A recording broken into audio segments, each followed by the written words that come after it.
Imagine this. You wake up early every day, rush to a place you do not love, spend hours doing tasks that slowly drain your energy, and return home too exhausted to think about your own dreams. Then, you repeat it all the next day. This endless cycle, work, pay bills, die, has become the blueprint of modern existence. But what if I told you that this cycle doesn't begin when you get your first job? What if the rat race starts long before adulthood, right inside the walls of the classroom? Think about it. From the moment we enter school, we are told what to do, what to think, when to speak, and even when to ask permission to meet our own basic needs. We are graded not on creativity, but on conformity. We are rewarded for obedience, not for questioning. And so, without realizing it, we are slowly trained to become perfect cogs in a machine that values productivity over purpose.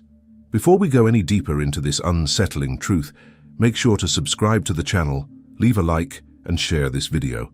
What we're about to explore might change the way you see education, work, and even your place in society. Because in the final part of this video, I'll reveal the most powerful and liberating insight of all, the one that can truly break you free from the invisible system that controls your life.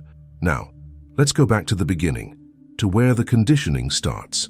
The modern school system, as we know it, was designed during the Industrial Revolution. Its primary purpose was not to cultivate thinkers or dreamers, but to produce disciplined workers for factories. The schedule, the bells, the repetitive tasks, all mirror the structure of industrial labor. As philosopher Ivan Illich pointed out in Deschooling Society, the system creates a world in which people mistake schooling for education, grade advancement for learning, and diplomas for competence. The result? A generation taught to follow instructions, not intuition. We are told that education is the path to freedom, but the kind of education most people receive is a subtle form of domestication. Schools rarely teach us how to think critically about our own lives. They prepare us to pass tests, not to understand ourselves. And by the time we graduate, most of us have lost touch with our inner curiosity, the spark that makes us human. We enter the world believing that success means finding a stable job, earning enough to survive, and obeying the unwritten rules of society. But here's the paradox. The system that promises security often delivers anxiety.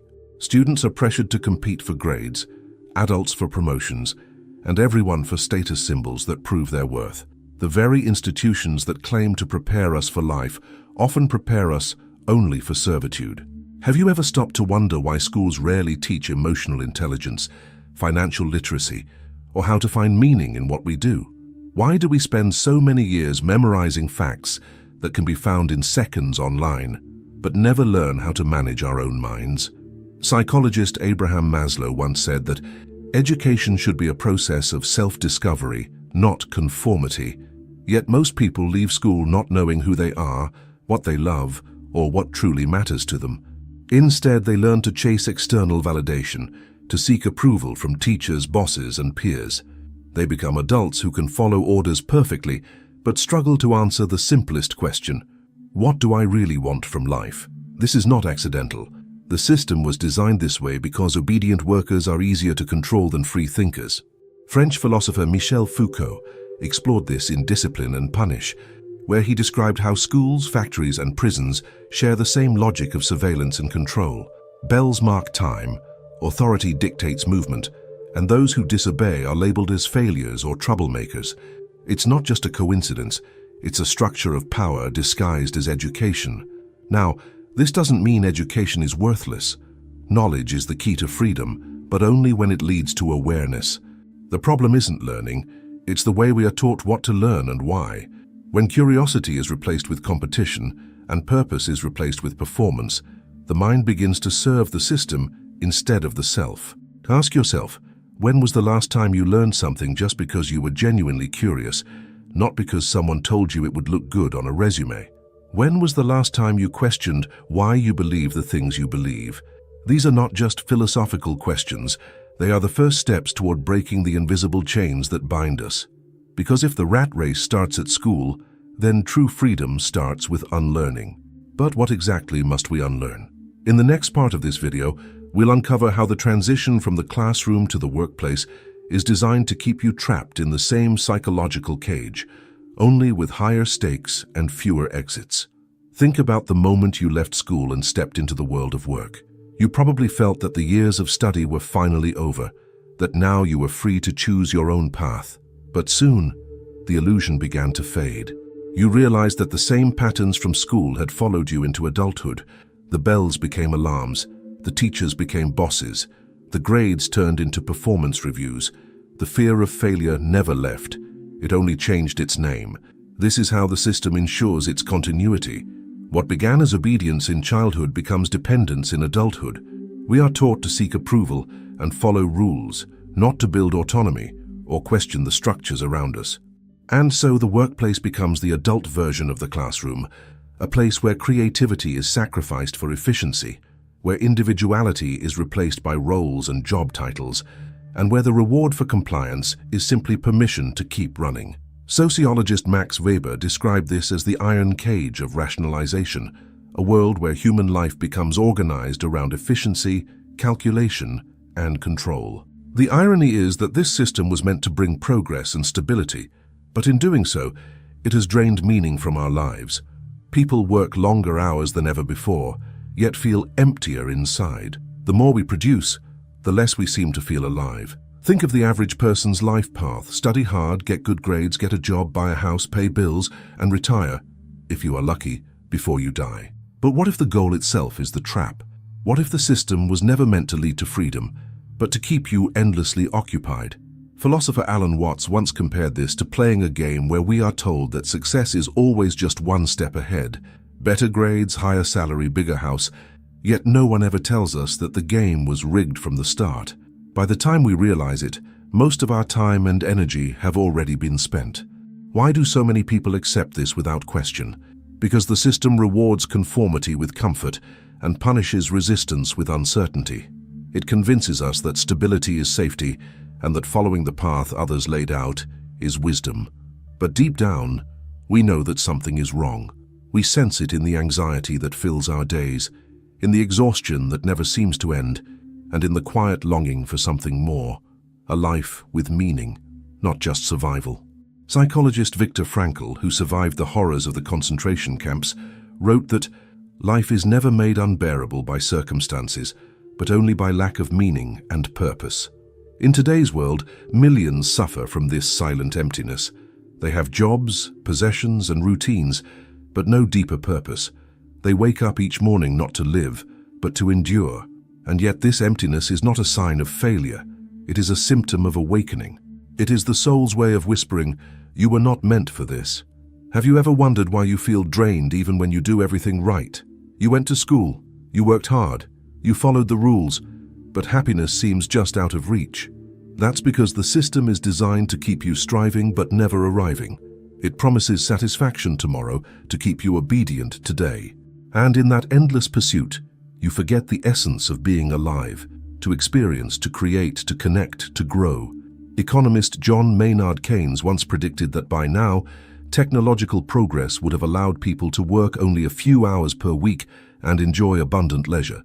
Yet the opposite happened. Productivity soared, but so did burnout. We built machines to save time, and then filled that saved time with more work. The system doesn't reward efficiency with freedom, it rewards it with more demands. The faster we run, the faster the treadmill moves. This is not a conspiracy. It's a cultural inheritance, a collective trance passed down through generations. From childhood, we are told that our worth is measured by how much we achieve, how much we earn, how much we own. We internalize this idea so deeply that even when we suspect something is wrong, we feel guilty for wanting more than the system allows. We call it laziness, when in truth it is a quiet rebellion against a life that doesn't nourish the soul. The philosopher Erich Fromm described this perfectly when he wrote about the having mode versus the being mode. Modern society, he argued, conditions us to define ourselves by what we have, not by who we are.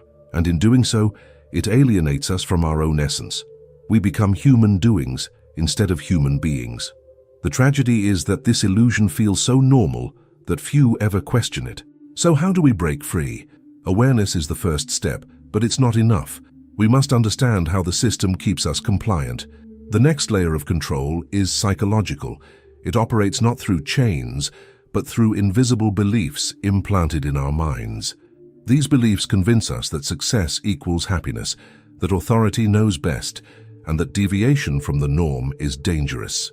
Ask yourself this: who benefits from your exhaustion? Who profits when you doubt your own worth, when you spend your life chasing external approval instead of building internal peace? The truth is uncomfortable but necessary. Your dependence is profitable, your distraction is valuable, and your conformity sustains an entire economic machine. But once you see this, the illusion begins to crack. You start noticing how fear, competition, and scarcity are used to manipulate your choices. You begin to sense that the rat race isn't fueled by necessity, but by conditioning. And in the next part, we'll go even deeper.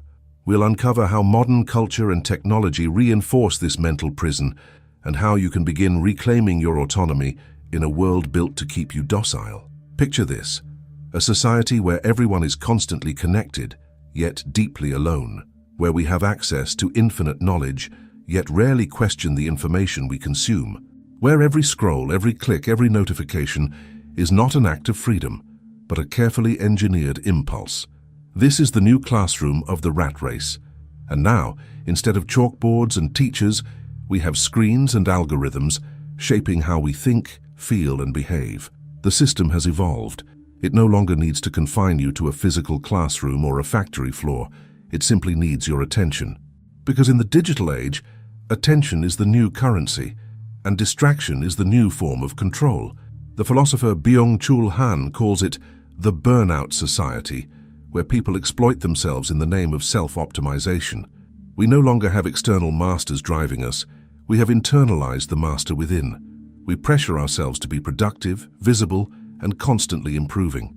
We become our own taskmasters, voluntarily running in the hamster wheel, chasing validation that never satisfies. Technology promised liberation. It told us we could work smarter, connect deeper, and live freer. But instead, it has merged work and life into a single blur of constant performance. Social media transformed the metrics of success from income to image. Now even rest must be aesthetic. Even authenticity must be curated. Every post, every story, every like becomes part of an invisible race for significance. We compare our private struggles to the public highlight reels of others and wonder why we feel so small. French sociologist Jean Baudrillard once wrote that modern life has replaced reality with simulacra, copies of things that no longer have an original. In this sense, we no longer chase real fulfillment. We chase the image of fulfillment. We do not seek truth, we seek recognition. We are no longer educated to understand the world, but to brand ourselves within it. The rat race no longer ends when you clock out of work. It follows you home, lives in your pocket, and whispers in your mind. But how did we get here? The roots go back to the same conditioning that began in school, compliance disguised as success. We learned to equate being busy with being valuable. We were rewarded for fitting in, not standing out. Now as adults, that conditioning is amplified by algorithms that measure our worth in numbers, followers, likes, engagement rates, and so we live in a paradox. The more connected we are, the more disconnected we become from our inner voice, our true values, our sense of purpose. Have you ever noticed how difficult it is to do nothing, to simply be? Try sitting quietly without checking your phone, without filling the silence with something to do. Within minutes, anxiety rises. That discomfort isn't natural. It's the withdrawal symptom of a mind addicted to stimulation. We've been conditioned to confuse stillness with laziness, silence with boredom, solitude with loneliness. But those very states are where clarity, creativity, and peace are born. Philosopher Søren Kierkegaard once said that the crowd is untruth. He meant that truth cannot be found in collective opinion or external validation. It must come from within. Yet the modern rat race traps us in the crowd, drowning our individuality in a sea of noise. We spend our lives reacting to what others do, think, and expect, until we forget that our existence was never meant to be a performance. It was meant to be an experience. So how do we awaken from this digital trance? The first step is awareness, the recognition that your time and attention are being harvested. Every time you pick up your phone out of boredom, every time you feel the urge to check if someone has liked your post, you are being conditioned. This is not by accident. It is design. The same principles used to train obedience in school are now embedded in the technologies we use daily. Repetition, reward, and fear of missing out. The bell has simply been replaced by the notification sound, but there is hope in this realization. Because once you see the system for what it is, you can begin to step outside it. You can begin to reclaim the most precious resource you have, your consciousness. Awareness disrupts the loop. When you start questioning why you do what you do, you begin to see how much of your behavior was never truly your choice. And with that awareness comes power, the power to choose differently. Ask yourself, what if success isn't about winning the race, but about realizing you were never supposed to run it? What if freedom doesn't come from having more options, but from needing fewer? What if the purpose of life is not to accumulate, but to awaken? Throughout history, great thinkers and mystics have tried to remind humanity of this truth. From the teachings of Buddha on detachment to Henry David Thoreau's call to simplify, the message has always been the same. Liberation begins when we turn inward, not outward. The modern world, however, has perfected the art of distraction to keep us from doing exactly that. It offers endless stimulation so that we never face the silence that reveals who we truly are. But here's the paradox that most people never realize. The more we chase external validation, the emptier we feel. The moment we stop seeking, however, we begin to see. Stillness is not the absence of life, it is where life truly begins. Freedom is not found in escaping the system, but in understanding how it operates within us. Once you see that the race exists only in the mind, you stop running. And when you stop running, you start living. In the next and final part of this video, we will uncover the ultimate revelation, the insight that ties everything together. We will explore how to break free from the mental and emotional conditioning that keeps us trapped in the cycle of work, bills, and quiet despair. And more importantly, we will discover how to build a life that is truly yours, authentic, meaningful, and awake. What if the real revolution isn't about changing the system, but about changing the self? Because the system thrives on unconscious participation. It depends on your automatic compliance, your unquestioned habits, and your silent agreement to keep running the race. The moment you stop running, the system begins to lose its grip.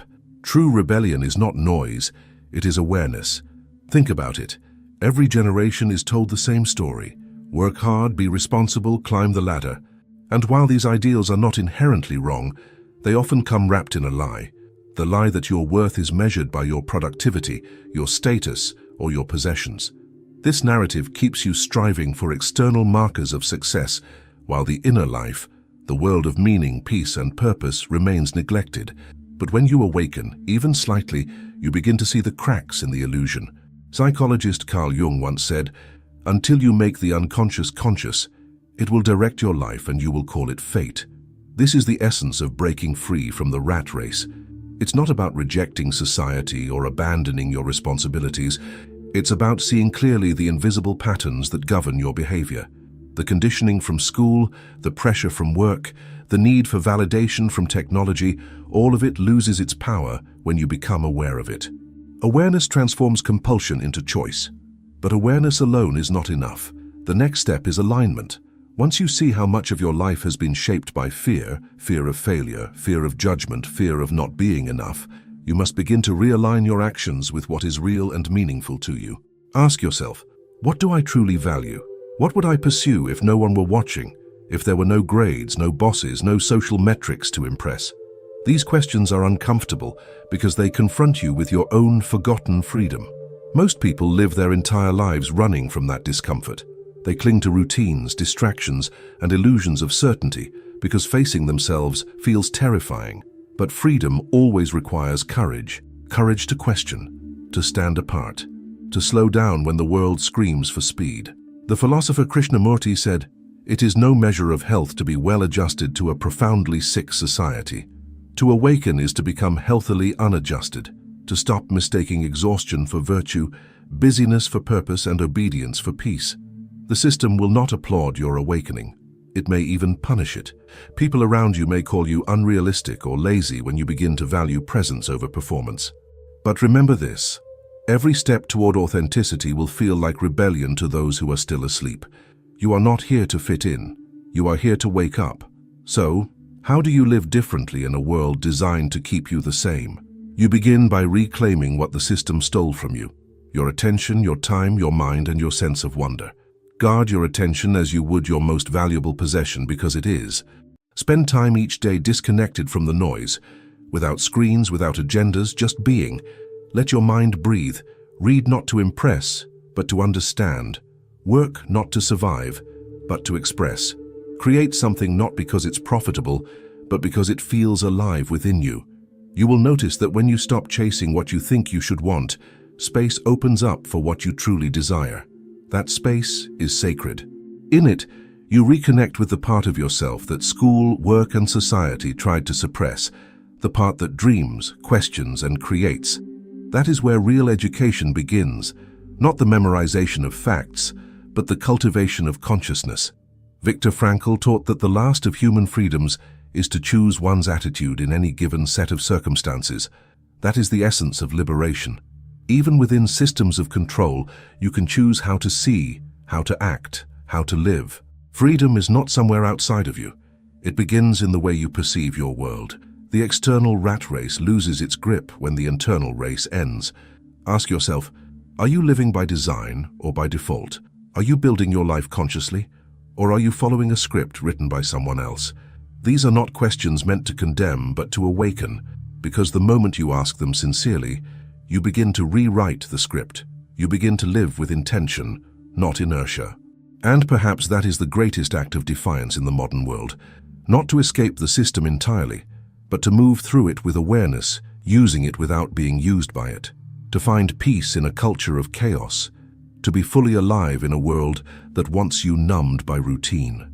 So let this be your awakening. The rat race starts at school, but it can end the moment you decide to stop running. The finish line was never out there, it was always within you.